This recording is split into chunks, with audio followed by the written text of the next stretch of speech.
Good evening and welcome. Tonight's class is going to be very special.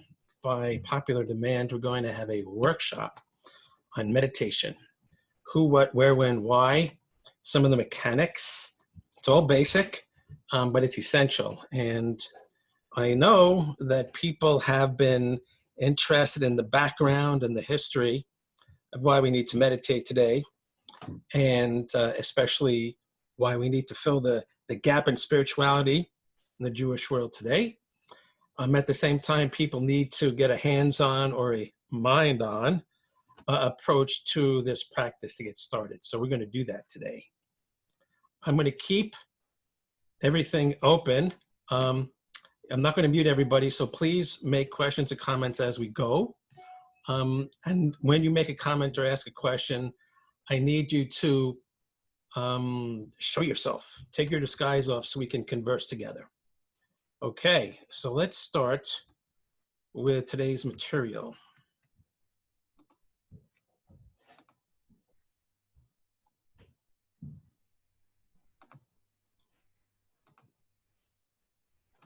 Okay.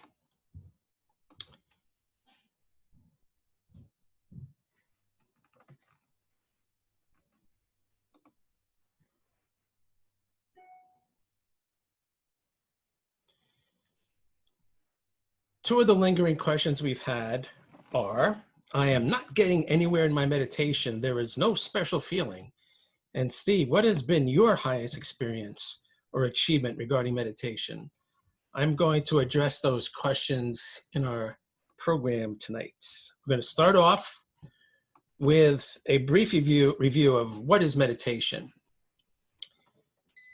In the most general sense, meditation consists of thinking in a controlled manner. It is deciding exactly how one wishes to direct the mind for a period of time and then doing it. That is from Rabbi Aryeh Kaplan. It's on the first page of one of the texts we're using for this class, Jewish meditation. Hi, Carmine, can you see this? You can see this? Okay. Feel free to make questions and comments as we go. This is a workshop designed for interaction. Next quote, meditation is the foundation of all true martial arts. To still and thus control the mind is of the utmost importance. That's from my Sifu, my Kung Fu instructor, Sifu Raymond Alice. It is a saying that's common in many schools of traditional Chinese martial arts. Meditation is a foundation. So here we see from a completely different source the importance of meditation. Third source, world-class performers know that the better they become at controlling their thoughts, the better their results will be, and it all begins with metacognition. That's from Steve Siebold, mental toughness coach of world renown. And when he says metacognition, meaning looking at your thoughts, what he's talking about is using some type of meditative activity to get that objectivity from your thoughts. So from Rabbi Aryeh Kaplan, from Sifu Alice, and from Stephen Siebold, mental toughness coach, we all, from different points of view, see that meditation is very, very simply controlling your thoughts. Okay. But it's also a lot more than that. This is the foundation, and like any foundation, we can expand from there. Okay. Now, Rabbi Kaplan tells us how we can expand when he explains why people meditate. Let's take a look. This is what he says.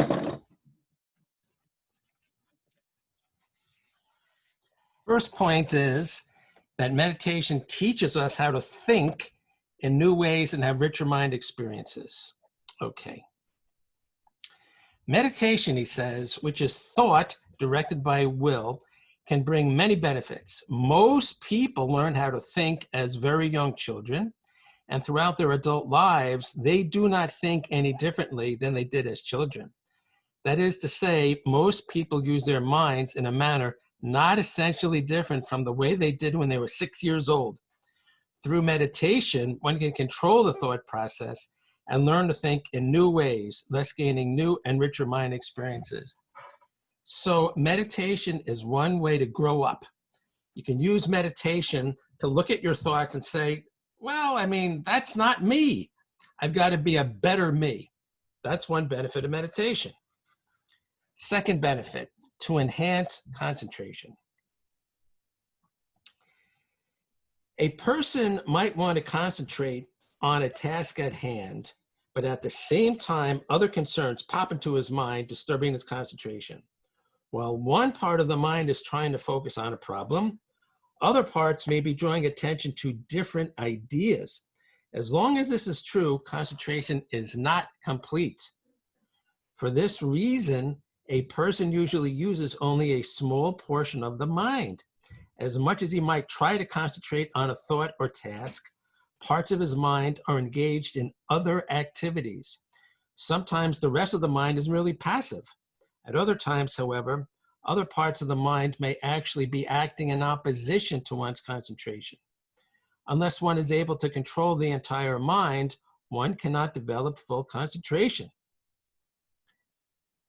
Okay, so here, think about the times when you've been distracted and you really needed to focus on something and you couldn't because all these thoughts got in the way. Meditation can help you focus, concentrate, and not let the extraneous thoughts get in the way. Okay. Third benefit of meditation, to enhance awareness and perception. Very interesting stuff here. Another important goal of meditation is enhanced awareness and perception. The greater the portion of the mind focused on an experience, the more the experience will be enhanced. When every cell in your brain is tuned into experiencing the rose, if you were, let's say, looking at a rose, the experience is indescribably different from what you would see in your usual state of consciousness. Now, meditation works in two ways. First, it can help you quiet down all parts of the mind that are not concentrating in your immediate experience, okay? But at the same time, it can enhance your experience by enabling you to focus the mind. So there's a double advantage. You can, again, if your task is to look at a rose or listen to somebody in conversation, whatever it is you're doing, meditation can help you focus more clearly on what it is you're looking at, and at the same time, not let other thoughts bother you. Okay. What is another benefit of meditation? To attain esoteric awareness. On a more esoteric level, in Tibetan medicine, as well as in Kabbalah, Jewish mysticism, a number of illnesses can be diagnosed merely by feeling the pulse. The subtle differences in the feel and rhythm of the pulse can provide a skilled practitioner with a picture of the body state of health with uncanny accuracy. Observing the Dalai Lama's personal physician makes such a diagnosis, a famous doctor reported that he had witnessed something bordering on the supernatural. I will tell you that my Sifu Alice does pulse exams. I've had one by him. He felt my pulse and he says, oh, we got to look at this, we got to look at that, we got to look at this. He's a heavy meditator. He developed that sensitivity. Plus, very importantly, he's a healer. He's an acupuncturist. He does a special gamma massage, and he's a kung fu master. And when you're in martial arts, you need to know the body. You need to know the weaknesses of the body. You need to know that if you strike this part of the body, what the effect will be on your opponent. So his meditation enabled him to have this sensitivity to what was going on in his patient's body. And his knowledge of the body allowed him to say, oh, you've got this. Meditation helps bring that out. Another benefit, to develop ESP. A number of Judaic sources speak of meditation as a means of attaining extrasensory perception in such areas as telepathy, mind reading, clairvoyance, and predicting the future. These powers may also involve increased awareness.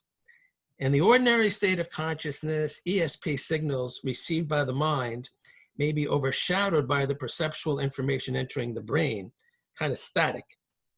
But in a meditative state, when this noise or static is quieted, ESP phenomena may be more readily discernible. Okay. So he's saying that you can use meditation to become more sensitive to signals that are already there. We just are not attuned to them. But the meditation can elevate our antenna to pick them up. And we'll see that also relates to prophecy in a way. F, to attune the mind to certain truths. Another purpose of meditation is to attune the mind to certain truths. When a person tries to explore questions such as the meaning of existence, the true goal of life, or the ultimate nature of reality, the answers remain elusive, tickling the edge of the mind.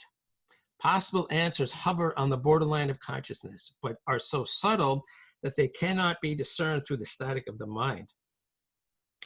One of the most elusive truths is knowledge of the self. Generally, we see ourselves only through a thick veil of ego.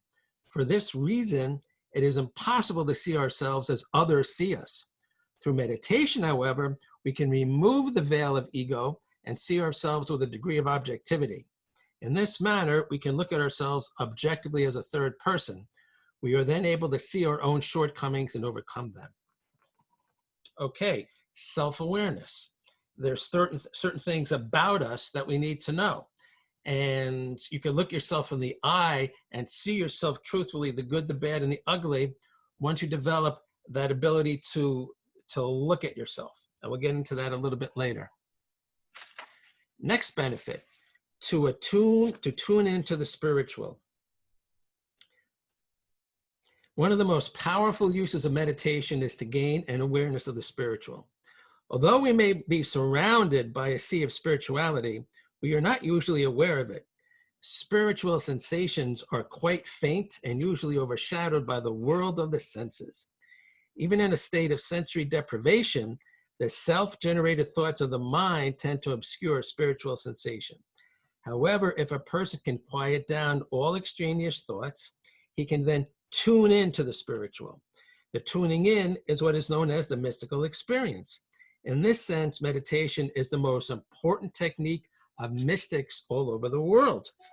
The most vivid experiences were those attained by the prophets in the Bible. In the biblical sense, a prophet is more than a person who merely sees the future. Rather, he is one who has such a strong experience of the spiritual that he can use it to garner information. Sometimes this information includes knowledge of the future, hence the popular conception of a prophet as one who sees what has not yet occurred. Nevertheless, the true prophet has access to many other truths besides knowledge of the future. It is important to realize the important role that meditation played in the careers of the prophets of Israel. So here we have another example of meditation helping somebody develop their consciousness and their ability to receive the radio signals of the higher realms, whatever they are. And lastly, a benefit is to experience God. On its highest level, meditation can provide a person with an experience of God. This is certainly the highest possible spiritual experience. One perception of God, our perception of God, is often clouded by ego and anthropomorphism, so that we tend to see God as a mirror image of ourselves. By freeing the mind of these encumbrances, meditation can help us to open our minds totally to the experience of God. In many religious traditions, including Judaism, this is the highest goal of meditation. Okay, so that's a panorama of all the benefits, a lot of the benefits of meditating, and why we would want to do this, and what can be achieved when we get more sophisticated in our meditative practice and our skills get stronger. It's amazing. And you could see that this practice is the key to opening up our spiritual experience. Okay. But obviously, we as a group of beginning meditators can't shoot for the stars yet, but we need to bear it in mind. because this is the path that we are on. Now, let's take a look a little bit at the science regarding meditation. How does meditation affect the brain? I've got here some information from some websites. When you look at the video, you can see the links. If you go to the Facebook group, you'll also see this text posted. You'll get the links. But here's the important part. There are different brain waves, alpha, delta, alpha, beta, delta, theta. There's a bunch of them. We're not going to go into that. But here's what's really interesting. From this one clinic, they say as follows.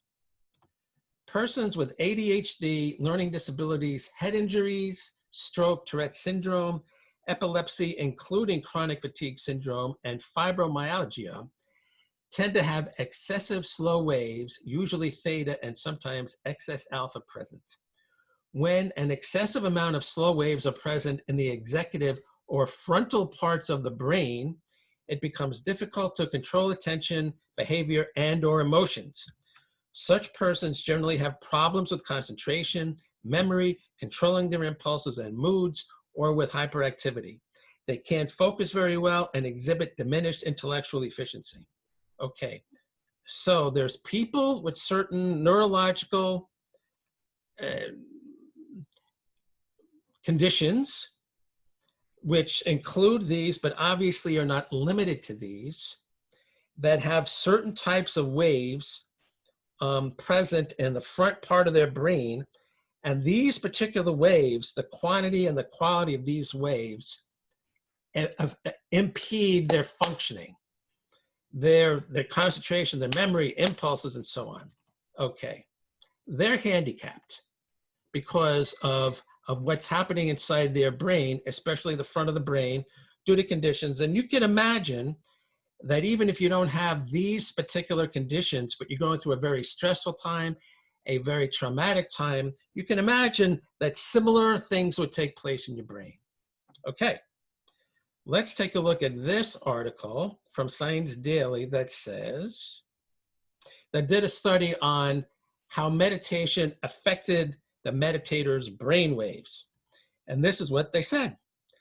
Previous studies have shown that theta waves indicate deep relaxation and occur more frequently in highly experienced meditation practitioners. Their source is probably frontal parts of the brain, which are associated with monitoring of other mental processes. When we measure mental calm, these regions signal to lower parts of the brain, inducing the physical relaxation response that occurs during meditation.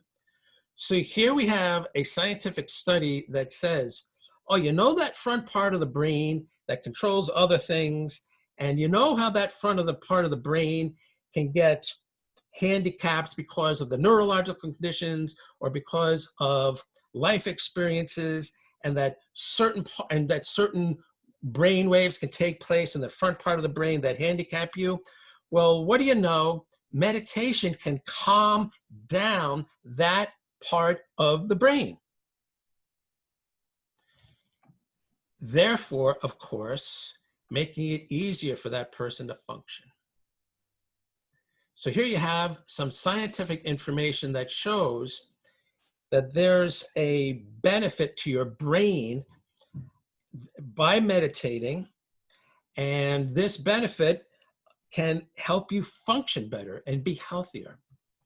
Now, to answer somebody's question about what I've achieved, there's alpha, beta, there's delta. I've gone as far as this. I've gone as far as to be able to sit down for an hour and make it feel like 5 minutes. Literally saying, you sit down, I'm going to meditate for 1 hour, set the clock goes off 60 minutes later, and it's like, wow, that definitely felt like 5 minutes. Okay, that's good. That's not prophecy. That's not experiencing God. That's not ESP. That's not any of these upper crust stuff, but it's good. And it takes an awful lot of work and time and dedication, but that's what you get. And that's a very nice experience. It's very nice to go through an hour and make it feel like, and have it feel like 5 minutes. Time goes by very quickly. You could appreciate how pleasant that is and how much you'd like to have that happen. Okay. Okay, so take a look at this stuff. When you have time, look at the recording, look at the Facebook group for the links, and get into that a little bit more deeply, and you'll find it's very interesting. Okay. Number 4, how to meditate. Dedicated meditation versus in the moment. Just hold on 1 second.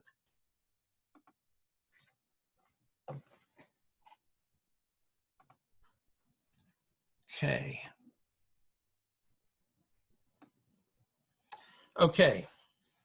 Now, I just mentioned that I got to this delta point where time just sped by.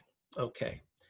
That happens, and that happens chiefly through dedicated meditation. You're saying you're allocating time specifically to meditate. I'm going to spend the next hour doing this. I'm not going to do that. I'm not going to do that. I'm going to sit down as we've been sitting down. I'm going to have the right posture. I'm going to have my eyes closed. I'm going to be relaxed, and I'm going to not do anything else. No interruptions, phones off the hook, and I'm going to meditate. The advantage of that type of sitting meditation is that it helps you go deep. No other distractions, deeper and deeper, and you can only experience time flying by if you go deep. Okay, that's the advantage of dedicated meditation. Okay. Versus in the moment meditation, which we'll go into in just a few minutes. Okay. Now, the key to having a dedicated meditative experience, I like to call body, breath, brain. Body, breath, brain. Starts with the body, goes to the breath, then you hit the brain with your meditation. Okay, what does the body part mean? The body part means that your body has to be ready to meditate. Now, what I like to do is some form of exercise to calm myself, to get my body loose, to get the blood flowing, and also to calm myself so that I'm ready to meditate and helps reduce distractions. The body will follow the mind. The mind will follow the body, meaning that if you're going a little bit nuts, but you take a good walk, or you do Tai Chi, or you do Qigong, or slow exercise, whatever you do to get your body into a relaxed, calm point of view, then your mind will follow. A calm body can calm the mind. So it's always good to do something physical before seated meditation, especially something that will loosen you up, get rid of any tensions or stresses, because those things will bother you when you sit. If you're all tensed up in your back or your feet or your neck, whatever it is, and you sit, then that's going to get worse, and you're going to get distracted. You're not going to be able to sit for the time you want. You're probably going to change position. Your body has to be ready. Okay. Now, so your body has to be in a calmed and relaxed position, state of being, in order to start the meditating. Okay, but what happens if you do something vigorous? What happens if you're the kind of exerciser that likes to get the blood going? Okay.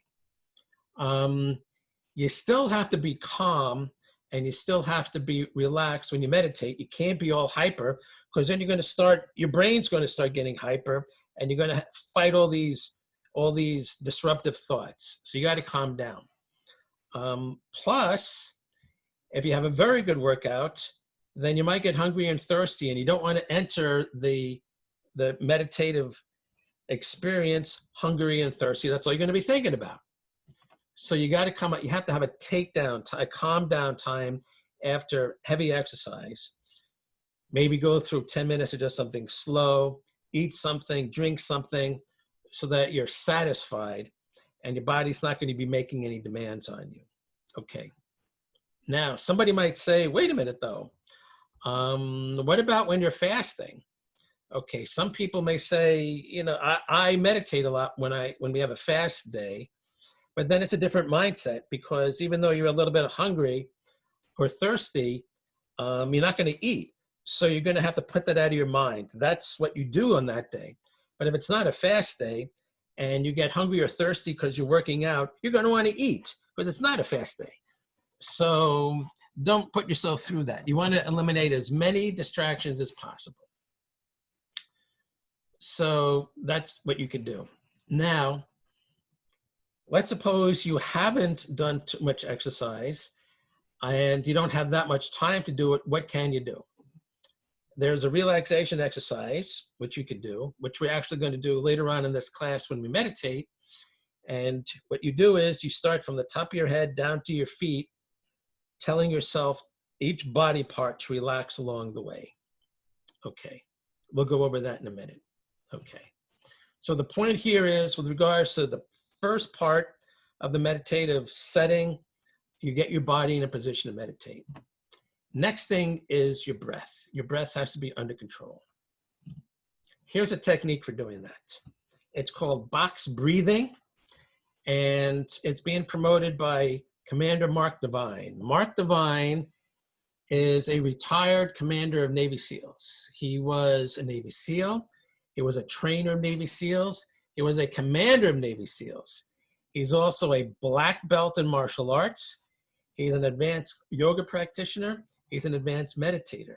He's an entrepreneur that runs a very successful fitness center in the West Coast. He's quite the guy. And this is him. I don't know if you can see that. Mark Devine. And he calls it the way of the SEAL. He gives us some very easy to understand techniques for accomplishing what we want to accomplish. And one of them is called box breathing. This is what he says.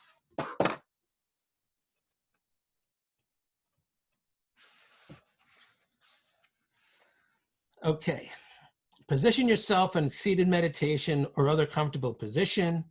Your back should be straight, your chin slightly tucked, gaze soft or eyes closed. Place your hands lightly on your knees and bring your attention to your breath. Take a few deep diaphragm breaths. Notice he says diaphragm breaths, not breathing with the top of the lungs, breathing with your diaphragm. With a 4-count inhalation, followed immediately by a 4-count complete exhalation. Repeat this for 4 rounds as a warm-up, like that. Now begin your box breathing practice by slowly taking in a 4-count breath through the nose. Again, we're going to do this a little bit later, but I'm just giving you an overview. For a count of 4, you breathe in, hold your breath for a count of 4, concentrate on the quality of the breath and noticing what enters your mind. If your mind wanders, gently bring it back to the breath. Slowly exhale through the nose to a count of 4 and hold your breath again for a count of 4. Pay attention to the quality of the hold and watch your mind. So it's like, that's his box. Inhale 4, hold 4, exhale 4, hold 4. Inhale, hold, exhale, hold. Box, box. Okay. This is a pretty good way of calming yourself and drawing your focus onto your breath, which is good because many people use their breath as a focal point for meditating. So this box breathing exercise will help you focus on the breath. Okay. Then we meditate, which of course is the brain part of this formula. Body, breath, brain. And now we are ready to do the actual meditation. Okay. Which, as I said, we'll get to in a few minutes. Okay. So that is dedicated meditation. What is in the moment meditation? Meditation does not and should not be limited to those times you sit in a chair and meditate dedicated time. Meditating should be something we do all the time because of all the benefits we've described. Okay, so when should you meditate? It's when you're feeling anxious or distressed, when you're having trouble falling asleep, when you're feeling angry, when you're feeling happy, when you're feeling joyous. It is, the point of it all is not letting your emotions run away with you, feeling the emotions, but being able to maintain a distance from them. So if your meditative technique is to focus on the breath going in and out of your nose, then do that. Okay. You do it when you're happy, you do it when you're sad, so that you retain an emotional middle ground. So if you imagine all the times during the day when we experience a spectrum of emotions from positive to negative, then those are ample opportunities to just, while you're feeling that emotion, to focus on your breath and meditate. Where should you meditate? Look at all the opportunities we have at home, while waiting for your food to heat up in the microwave, while soaking in the tub, when you're at your office or home office, while you're on hold on the phone, while you're waiting for the Zoom conference to begin or a website to load, when you're on the road while sitting in traffic, when you're at a restaurant while waiting to be served, when you're at a store while waiting to check out, when you're in shul during the repetition of the Amidah, in between aliyot. Okay. That last year, I had a number of regular visits at a podiatrist.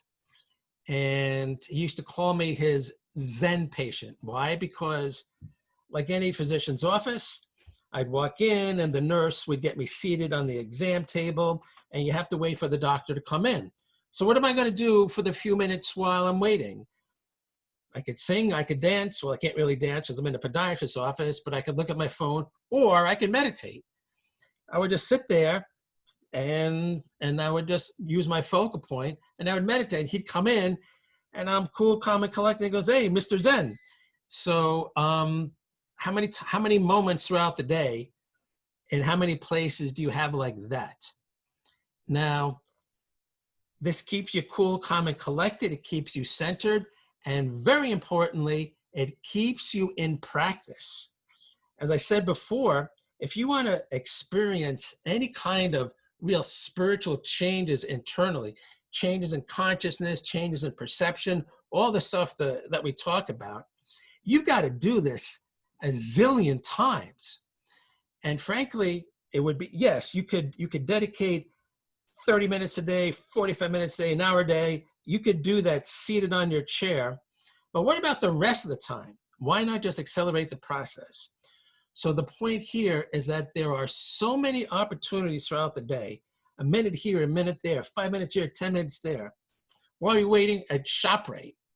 Sometimes it's 10 or 15 minutes before it's your turn at the checkout. So you meditate.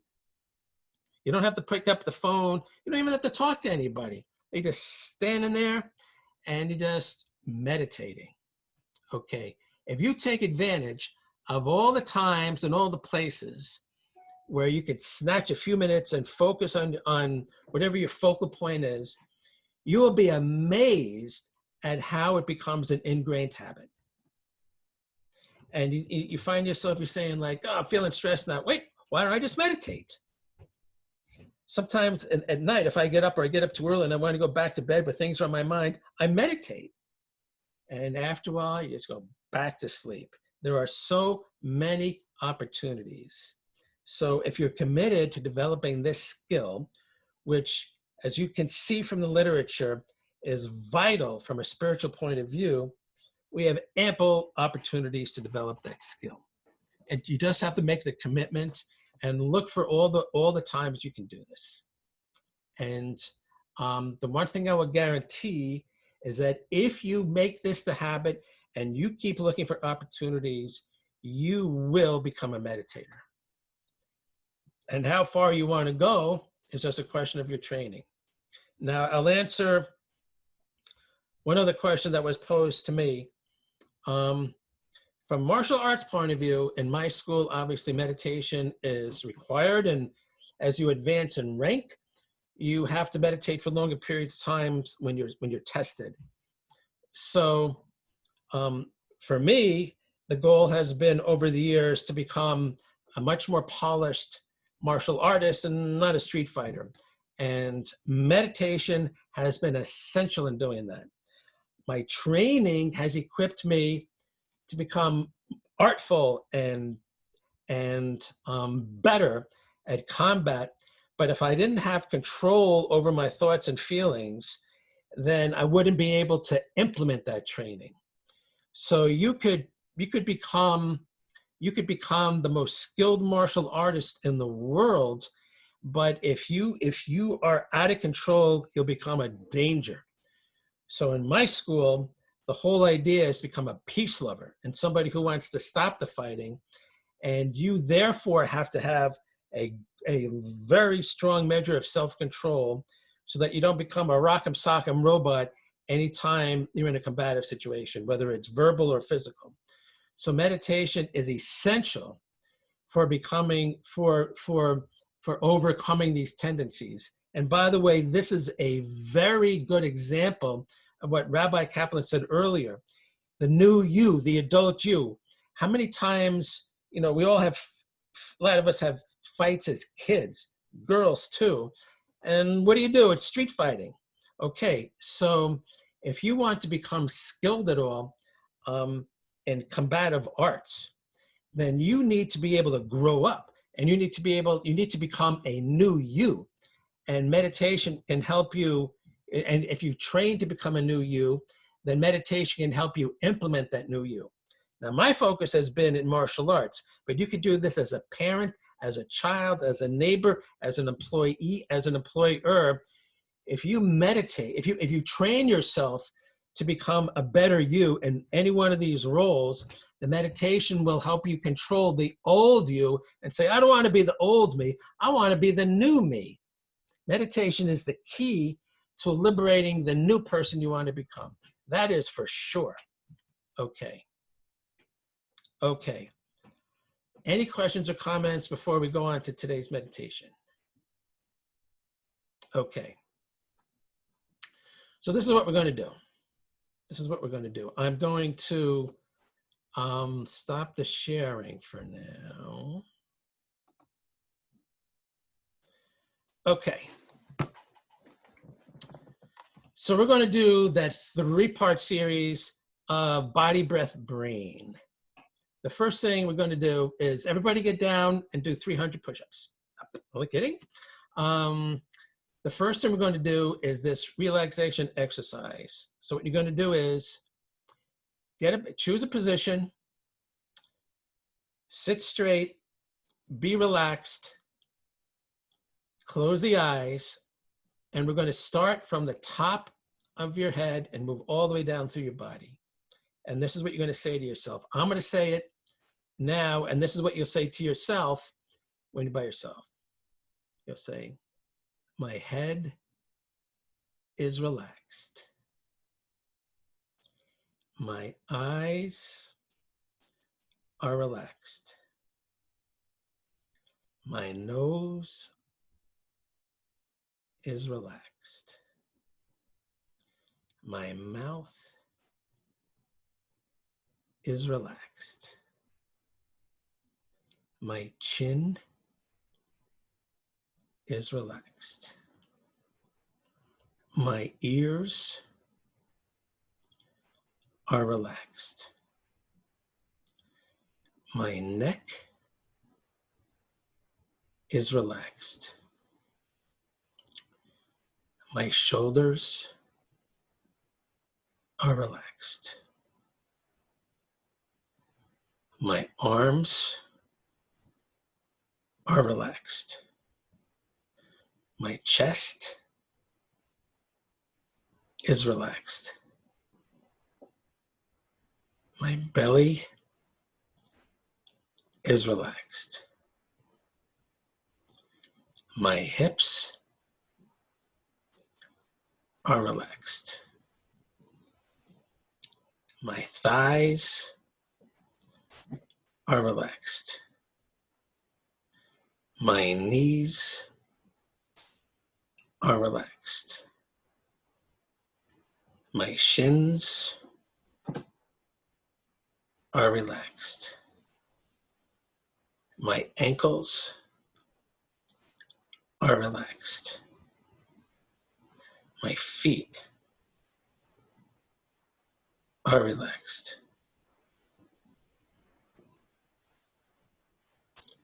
So now, my whole body is relaxed.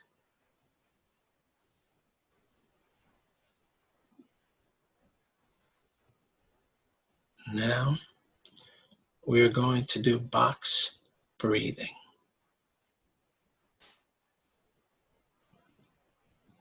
Breathe from your diaphragm.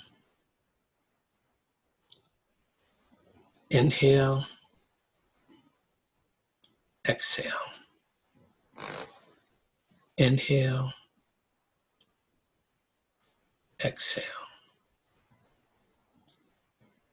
Inhale,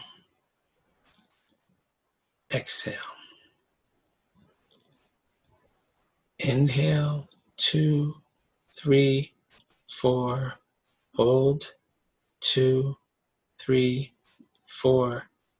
Exhale, 2, 3, 4. Hold, 2, 3, 4. Inhale, 2, 3, 4. Hold, 2, 3, 4. Exhale, 2, 3, 4. Hold, 2, 3, 4. Keep that up for a few repetitions.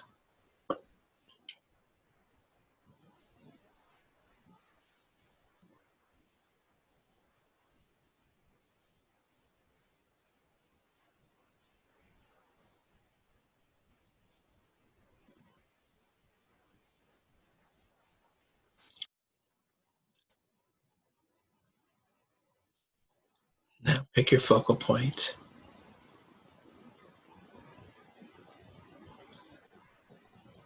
Keep it in mind. If you get distracted, go back to the focal point. That is the exercise.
Take a deep breath.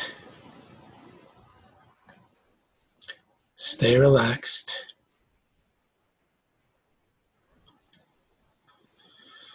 Slowly give in to movement.